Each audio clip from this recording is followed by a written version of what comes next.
नमस्कार दोस्तों, welcome to education अड्डा। देखिए, यूपी आयुष के लिए ये काउंसलिंग का कुछ मोटा मोटा शेड्यूल आ चुका है कि किस तरीके से यूपी आयुष की काउंसलिंग होगी। वो मैं आप लोगों के सामने डिस्कस कर देता हूँ। बहुत लंबे समय के बाद ये कुछ वेबसाइट पे अपडेट मिला है, तो इस अपडेट को हम लोग देखेंगे कि क्या अपडेट मिला है। एक्चुअली ये ब्रोचर जो रिलीज हुआ है वो रिलीज 2 सितंबर को हुआ है, लेकिन ये कल अपलोड हो पाया क्योंकि आप लोगों को सबको पता है ये जो इनकी साइट थी यूपी आयुष की, वो साइट चल नहीं रही थी। कुछ साइट मेंटेनेंस वगैरह की वजह से साइट चल नहीं पा रही थी, तो इन्होंने दो दो सितंबर का ये जो ब्रोचर है उसको आज रिलीज कर पाया है। तो चलो हम लोग इसके बारे में आपसे बात करेंगे कि क्या इसका शेड्यूल रहने वाला है, क्या नहीं रहने वाला है। जो काउंसलिंग होनी है उसका पूरा इन लोगों ने शेड्यूल बताया है। ये जो आप लोग ये देख रहे हो कि 15% ऑल इंडिया कोटा के लिए सीट रहेंगी और 85% स्टेट कोटा के लिए सीट रहेंगी, और ये जो पूरी साइट है वो मैनेज करी जाएगी ये एनआईसी, नेशनल इंफॉर्मेटिक्स सेंटर के द्वारा। ये चीजें इन लोगों ने बताई हैं, तो ये हमारे काम की चीजें नहीं है जो हम लोग वो देखते हैं, सिर्फ जो हमारे काम की चीजें हों। तो चलिए धीरे धीरे मैं आपको सारी चीजें दिखाता हूँ कि किस तरीके से हमारी काम की क्या चीजें हैं। ये देखिए, अभ्यर्थियों के ऑनलाइन पंजीकरण एवं काउंसलिंग की प्रक्रिया हेतु विवरण पुस्तिका ब्रोचर, जो ब्रोचर तैयार किया जाएगा वो आयुष मंत्रालय भारत सरकार उत्तर प्रदेश शासन के शासनादेश पे काम करेगा। इसमें जो एलिजिबिलिटी है वो एलिजिबिलिटी ये है कि जो छात्र, जो स्टूडेंट नीट क्वालिफाई कर चुके हैं, ऐसे छात्र जो नीट 2024 की परीक्षा में अर्ह घोषित हुए हैं, मतलब क्वालिफाइड हैं, वही लोग इसके लिए एलिजिबल होंगे। ठीक, नीट यूजी 2024 प्रवेश की परीक्षा में निम्नलिखित न्यूनतम परसेंटाइल अंक प्राप्त किए हों। जो अनारक्षित ईडब्ल्यूएस कोटा से वो 50 परसेंटाइल, मतलब ये जो कट ऑफ गया है ना नीट यूजी का, वो ये लोग दिखा रहे हैं। तो आप लोग इसको एक बार चेक कर लीजिए। ये चीजें डिस्कस करने वाली नहीं है क्योंकि ये अननेसेसरी का टाइम कंज्यूम करती हैं। मैं मोटी मोटी वो चीजें डिस्कस करूंगा जिससे कि टाइम कम लगे और हमारे काम की चीजें मिल जाए हम लोगों को। डोमिसाइल वगैरह का मैं आगे सब आपके सामने डिस्कस कर दूंगा। डोमिसाइल का सीन ये है कि जो बच्चे इंटर और हाई स्कूल जिन्होंने यूपी से ही किया है और वो यूपी के बाहर के भी हैं, तो उनको डोमिसाइल देने की जरूरत नहीं है। अदरवाइज डोमिसाइल देना पड़ेगा आपको। ये स्टेट कोटे की। अब इन इन एलिजिबिलिटी आ जाती है, अनअर्हताएं। वो सभी अभ्यर्थी जो नीट यूजी परीक्षा परिणाम में भारतीय चिकित्सा पद्धति राष्ट्रीय आयोग आयुष मंत्रालय द्वारा अर्ह घोषित नहीं किए, मतलब जिन लोगों को आयुष मंत्रालय ने एलिजिबल नहीं घोषित किया है वो तो इन एलिजिबल है ही है, और जिनको डबल ए ट्रिपल सी ने इन एलिजिबल कर दिया है वो भी इन एलिजिबल ही होंगे। बीएमएस बीएचएमएस बीयूएमएस के लिए जो शैक्षणिक अर्हता है वो आप लोग ये देख लीजिए, क्योंकि आप लोग ऑलरेडी नीट क्वालिफाई कर चुके हो, तो इसको डिस्कस करना कोई मतलब नहीं बनता है। जो एज रहेगी वो 31 दिसंबर 2024 या उसके पूर्व अभ्यर्थी ने 17 वर्ष आयु पूर्ण कर ली हो, ये उनके लिए है। जो नीट की प्रिपरेशन कर रहे हैं वो लोग थोड़ा देख लें। इसके बाद आता है रिजर्वेशन की बात। तो रिजर्वेशन, जो वर्टिकल रिजर्वेशन आएगा वो ये मेंशन किया गया है। एससी कैटेगरी में 21%, एसटी के लिए 02%, ओबीसी के लिए 27% एंड ईडब्ल्यूएस के लिए 10%। वही स्टैंडर्ड रिजर्वेशन जो आप लोग देख रहे हो। इसके बाद हॉरिजॉन्टल रिजर्वेशन आता है as applicable, you can go through on this. मैं आगे चल रहा हूँ आप लोगों से क्योंकि अभी क्या है, ये ब्रोचर काफी लंबा है। अगर मैं इसी में लगा रहूंगा तो फिर ये ब्रोचर पूरा डिस्कस नहीं हो पाएगा और समय बहुत ज्यादा लग जाएगा। इसलिए मैं वो सिर्फ चीजें डिस्कस करूंगा आप लोगों से जो हमारे काम की हैं, क्योंकि हम लोग काउंसलिंग में बैठे हुए हैं। तो काउंसलिंग का जो प्रोसीजर है वो देखना हमारे लिए ज्यादा इंपॉर्टेंट हो जाता है। तो हम लोग सिर्फ उतनी ही चीजें देखेंगे जो काउंसलिंग के पर्सपेक्टिव से इंपॉर्टेंट है। सबसे मेन चीज आ जाती है कि पंजीकरण शुल्क, दैट मीन्स रजिस्ट्रेशन फीस कितनी लगेगी आपकी। इसमें पूरा पूरा हिंदी में लिखा है, मैं हिंदी अंग्रेजी दोनों को एक साथ में लेके चलूंगा। जो आपकी रजिस्ट्रेशन फीस है वो 2,000 रुपए लगने वाली है, जो कि नॉन रिफंडेबल होगी।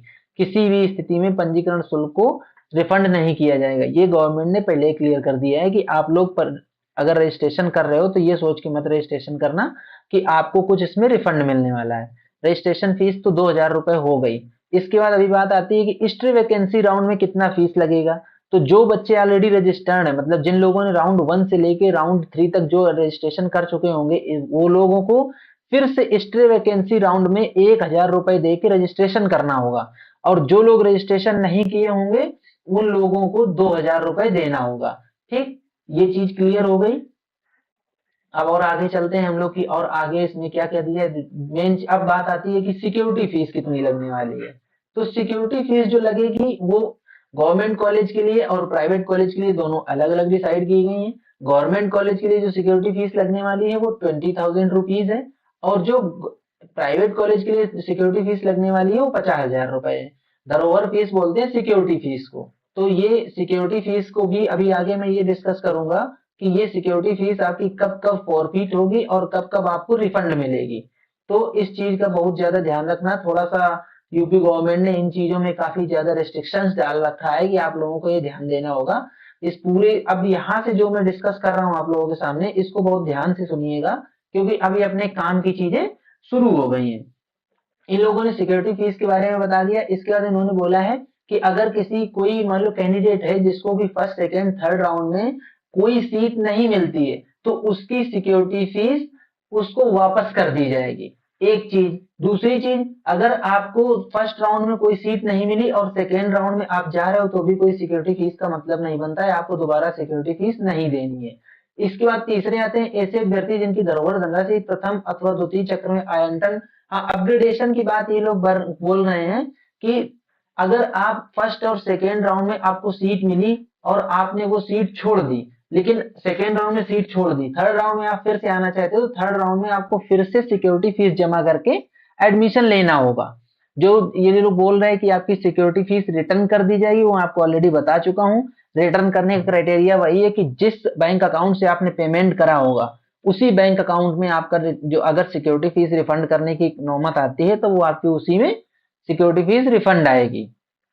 ये चीजें यहाँ तक क्लियर हो गई आप लोगों को। अब इसके बाद ये बोल रहे हैं कि धरोहर धनराशि सिक्योरिटी फीस कब जब्त कर ली जाएगी। यदि आप को सीट मिल जाती है first round second round third round में या वैकेंसी राउंड में, अगर आपको सीट मिल जाती है और आप जाके उस इंस्टीट्यूट में एडमिशन नहीं लेते हो, दैट मीन्स प्रवेश नहीं लेते हो, तो आपकी सिक्योरिटी फीस जो है जब्त कर ली जाएगी।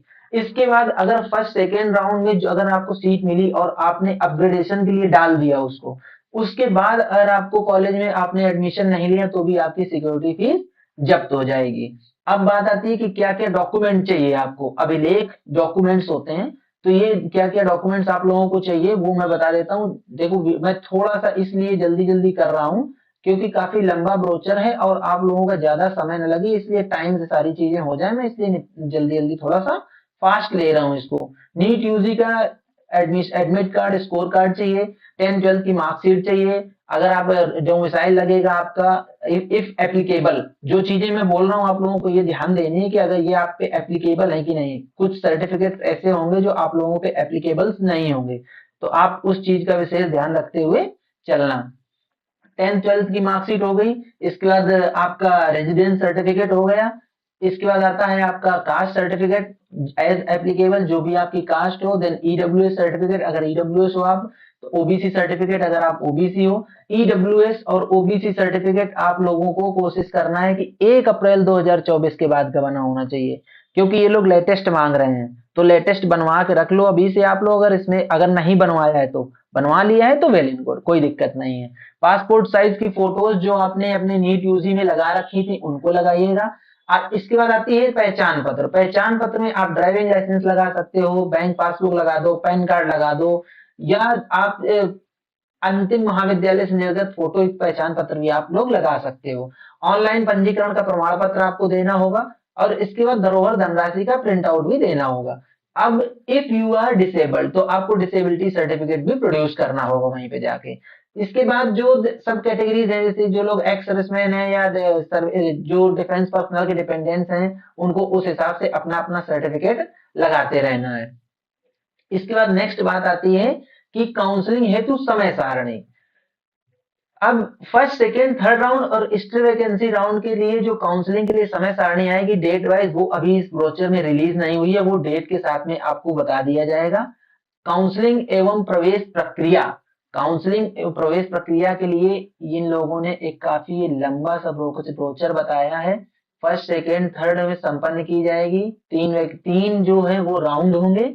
एक स्टे वैकेंसी राउंड होगा और अंतिम तिथि में संशोधन किया जा सकता है। मतलब आयुष मंत्रालय जो है वो इसके लिए कंप्लीटली रिस्पॉन्सिबल होगा। वही ये सब चीजें पूरा इसको देखेगा कि क्या इसके लिए गाइडलाइंस रिलीज करनी है, क्या करना है। तो ये चीजें हो गई। अब नेक्स्ट बात आती है, हाँ ये लोग बता रहे हैं कि आप लोग आपको सही टाइम पे सारी वैकेंसीज की सीट मैट्रिक्स मिल जाएगा। ऑल इंडिया कोटा से 15% सीट्स हैं, स्टेट कोटा से 85% सीट है। मैं तो ऑलरेडी ये चीजें कवर कर चुका हूँ। और AA ट्रिपल सी में जो इन एलिजिबल कर दिए गए हैं वो बच्चे इसमें एलिजिबल नहीं होंगे। अब आता है प्रथम चक्र की counselling, that mean first round counselling जो है उसका क्या प्रोसीजर रहने वाला है वो यहाँ पे देखने की बहुत ज्यादा जरूरत है। अब ये बोल रहे हैं कि अगर आपको फर्स्ट राउंड में सीट मिल गई तो आपको उसमें एडमिशन लेना कंपलसरी है, प्रवेश लेना अनिवार्य होगा। अगर आप प्रवेश नहीं लेते हो तो आपकी जो सिक्योरिटी फीस है वो जब्त कर ली जाएगी। और आप अपग्रेडेशन के लिए अगर सहमति देते हो तो ओटीपी बेस्ड आप अपग्रेडेशन के लिए जा सकते हो। ये चीजें इन केस अगर आपकी सीट अपग्रेड होती है तो जो आपकी पीछे वाली सीट थी जो आपने जिसमें अपग्रेडेशन के लिए डाला था वो ऑटोमेटिकली कैंसिल हो जाएगी। और नेक्स्ट फिर आप चाहो कि मैं रिवर्ट उसी सीट में जाना चाहता हूं जो आपको फर्स्ट राउंड में मिल गई थी तो उसमें आप लोग नहीं जा पाओगे। बहुत ही क्लियर इन लोगों ने ये बात को बोल दिया है। सेकेंड में पॉइंट में क्या बोला है, आवंटन के उपरांत प्रवेश न लेने की स्थिति में धरोहर धनराशि जब्त कर ली जाएगी। धरोहर धनराशि मतलब जो सिक्योरिटी फीस है वो आपकी फॉरफीट हो जाएगी। आपको एडमिशन तो लेना ही लेना है।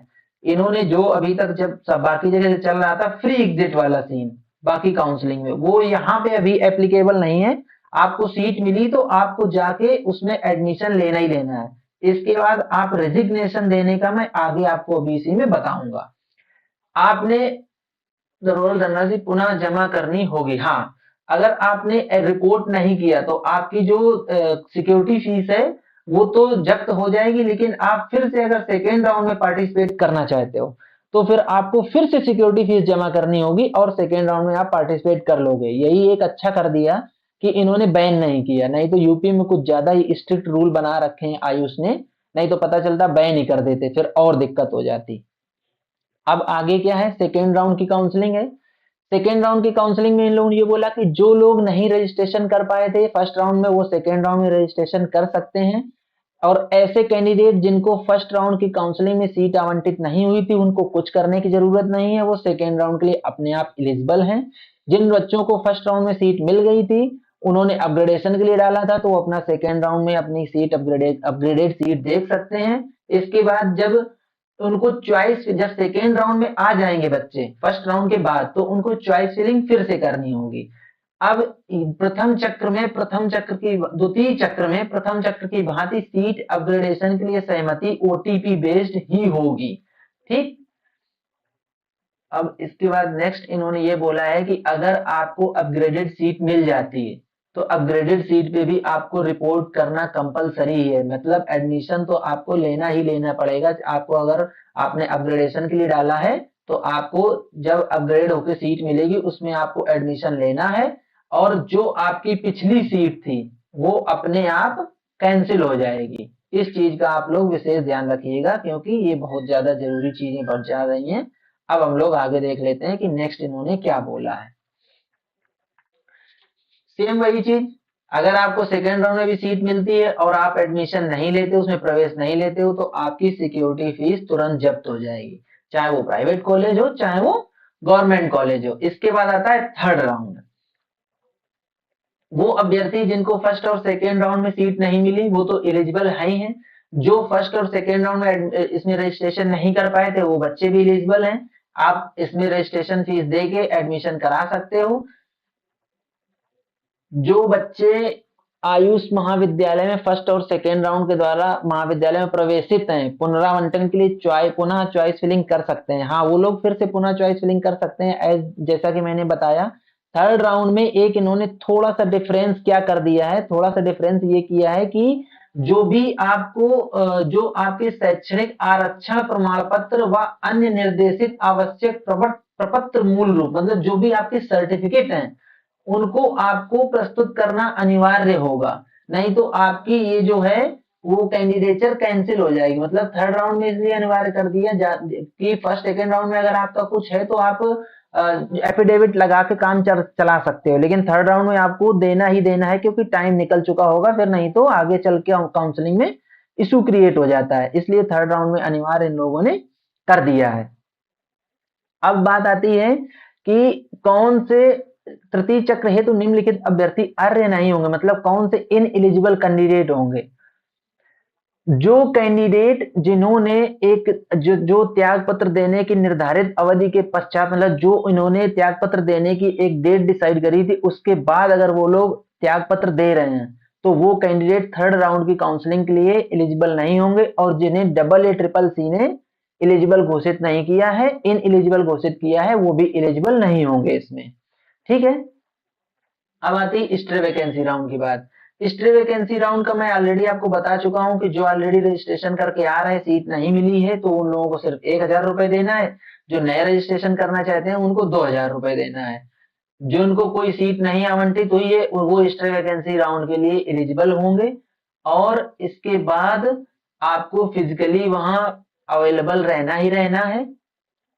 अब बात आती है त्याग पत्र दिए जाने के संबंध में। ये थोड़ा सा ज्यादा इंपॉर्टेंट है, ध्यान से इसको पढ़ लेते हैं कि क्या इन्होंने बोला है। फर्स्ट राउंड, सेकेंड राउंड और थर्ड राउंड की काउंसलिंग के मतलब ये चीजें मैं बता देता हूं।